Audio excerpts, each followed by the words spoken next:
মা আজকে হোলি স্পেশাল কি বানিয়েছো? পুরো রং মেখে দিয়েছো তোমার, দেখি। ও মাই গড, কি টেস্টি টুসকা।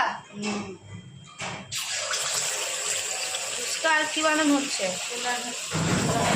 ছোলা তরকারি হয়ে গেছে, আর এটা সাজিয়েছো। দেখো বন্ধুরা, কি আমি ফুলকো ফুলকো ঢুসকা আর ছোলার তরকারি। যে যে খেতে চান আপনারা এসে যান। হ্যাপি হোলি সবাইকে। মাকে রং লাগিয়ে দিয়েছি সকালবেলা উঠে, আমি লাগিয়ে নিয়েছি। আর আর কি হবে আজকে? এখন তো সব হচ্ছে, মাংস হবে, পোলাও হবে। আর এখানে এতগুলি ফল কেটে রেখেছো।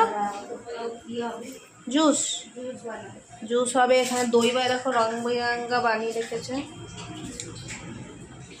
আর সব হোলি খেলতে বেরিয়ে গেছে। আমার বর হোলি লাগিয়ে আগে আমার সাথে খেলে গেছে, বেরিয়েছে খেলতে। আমি তাকে শাড়ি পরে দিয়েছি। লোলাকেও দেখো রং লাগিয়ে দিয়েছে ওর বাবা। দেখো বন্ধুরা,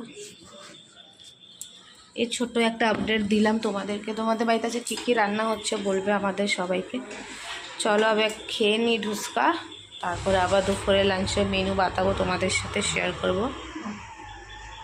চলো খাই তাহলে আমরা ঢুসকা। আর ঢুসকাটা আবার ভালোই ফুলেছে তোমার। ও কালকে একটু হয়নি, আজকে হ্যাঁ, কালকে হয়নি ঢুসকা। মার অনেক মন খারাপ। আজকে আবার ট্রাই করেছি, করেই ছেড়েছে রাঁচি ঢুসকা। বন্ধুরা তাহলে আমরা খেয়ে নিই ঢুসকা, আপনাদের সাথে পরে দেখা হচ্ছে। ভালো লাগবে লাইক কমেন্ট শেয়ার করে দিয়ে। দেখো এখনও কড়াইতে রয়েছে।